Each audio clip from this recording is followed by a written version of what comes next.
Are you stuck when it comes to creating portraits? Do you struggle with finding ways to make your work interesting, exciting, dramatic, or to just stand out? This video is going to help you with that. I'm going to use a session I shot recently of a high school senior that I had to incorporate all these elements because the session called for it. It was a great session that I had to, or I wanted to, make very dramatic and exciting. And I think the techniques will help you. I'm going to start with the lens I always use. It's my 24-105, but if you follow the channel, you kind of know the saga that I hadn't yet upgraded to the RF version. Well, I finally bit the bullet, and I had to upgrade to the RF version because the old girl kind of self-zooms. It doesn't really stay in zoom mode anymore, so this lens has a lot of miles on it, and it was just time. I've only had this lens for a short time, but I'm already seeing some improvements in what it is capable of, how it looks, and the look of it. It's got a very fast focus lock. It's got a zoom lock now, so I won't have that zoom droop problem I had before. Seems like the stabilization's a little improved too. So that's the lens we'll be using for this session. Let me tank up, and we're gonna get right into the techniques in the session and how to add some drama to your portrait.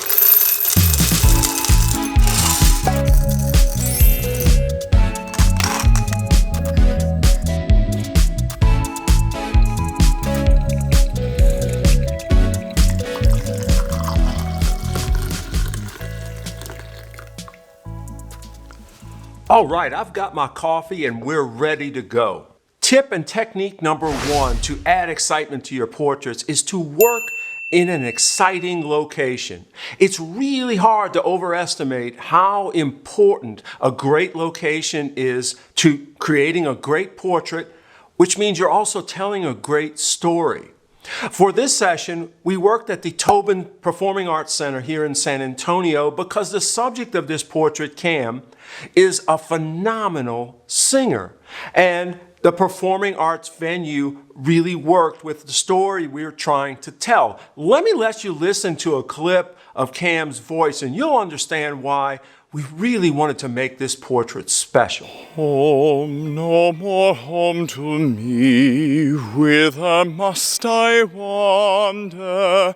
Hunger, my driver, I go where I must.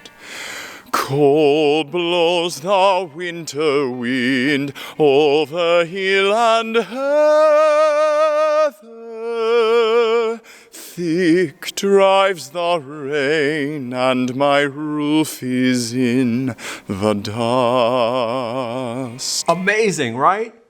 He can really sing. And now you understand how and why we chose this location. Technique number two, dramatic lighting. Yeah, it has to be good lighting, but it also has to have drama. It has to move the story along. If you are familiar with cinematography techniques at all, you'll understand where I'm coming from here when I say that the lighting has to be motivated to move the story along. I'm gonna show some video rather than explaining the lighting of the lighting setup we used for this portrait session. It's a little behind the scenes quick setup of the lighting setup we used, how we did it. It's pretty dark. The venue's really dark, which is, of course, why you need to add light. But I think you'll be able to see enough to understand what we were after. We're using the AD200 as we always do. Okay, we have our 24-inch softbox. Okay, I'm setting up the Godox TT685 for an edge light. That will be, I'm aiming it now at where the subject's going to be, and we're going to oppose that with the key light, 180 degrees. Lighting pattern I almost always use. We're going to raise this up just a little bit. We are using 24-105. We're going to be shooting at f4. We're going to be shooting at ISO 4000. No, I know this because I've done it here before. And we're going to set the strobe, the key light strobe, to be about 3/4 to a half a stop above ambient, and edge light probably similar but to taste. The key word for the lighting pattern I was striving for in this session is drama, which often means contrast. Now, it can mean a lot of contrast or it can mean a little contrast. In this case, I wanted more contrast than I normally would for like a controlled studio portrait session where you really want to control the contrast and have your highs and lows totally in bounds.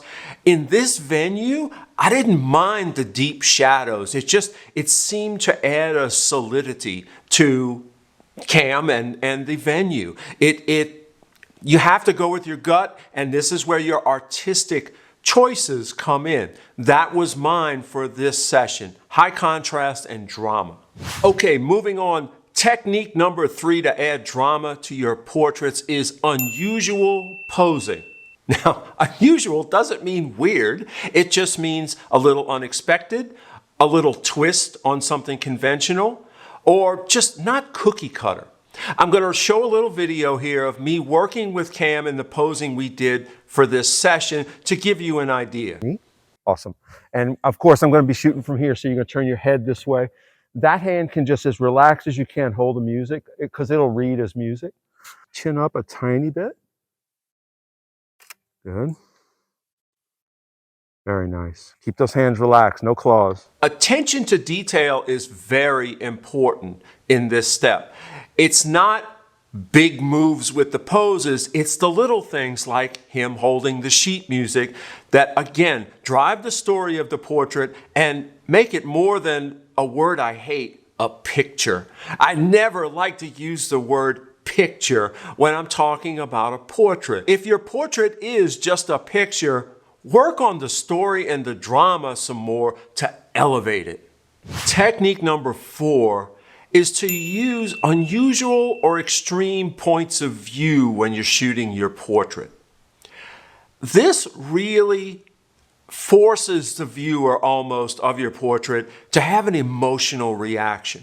If you think about it, the viewer having an emotional reaction is really what you want, and it's really the sign of a quality portrait. It's not just staring at a picture.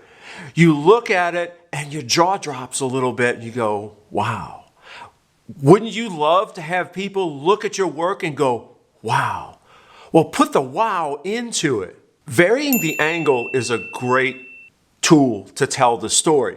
In this case, if you remember, I'll let you listen to Cam's voice, and his voice blew me away. And so I said, well, okay, why not try a lower than normal angle of view to make him look a little bit larger than life? Because let me tell you, when I was in person with his voice, it felt a little larger than life. So I think that worked in this particular case. Portraits do not require the subject to be looking into the lens at all. In fact, some of my favorite portraits are where the subject is not looking anywhere near the lens, but because of their position and environment and the lighting, it tells a story and forces you to react. Once again, drama means you're forcing the viewer to have an emotional reaction. That's your ultimate goal in portraits. So speaking of angles and positions, this particular shot of Cam isolated on the stage in black and white was one of my favorites. The isolation and the black and white strips out so much emotion and just forces the eye right to him on the stage. It's, again, storytelling. It may leave you cold. You may love it, but you probably won't be neutral to it. That's the goal. You want to have a reaction, whether it's positive or negative. Hoping for positive, of course. By the way, I've showed a couple of black and white images from this session, and black and white is definitely a thing for me. I have a lot of criteria on when I will use black and white. I won't just willy-nilly convert images to black and white. They're always very intentional. If you're interested in my thoughts and techniques with black and white, hit me up in the comments. I'd love to do a video on that if there's enough interest in it. There are lots of techniques you can use to take your portraits to the next level. And I have some other videos on some other sessions I've done. You can have a look at them at this link here. I hope you've enjoyed this video. I hope these techniques have been useful to you. I look forward to hearing your feedback in the comments. Until the next video, cheers.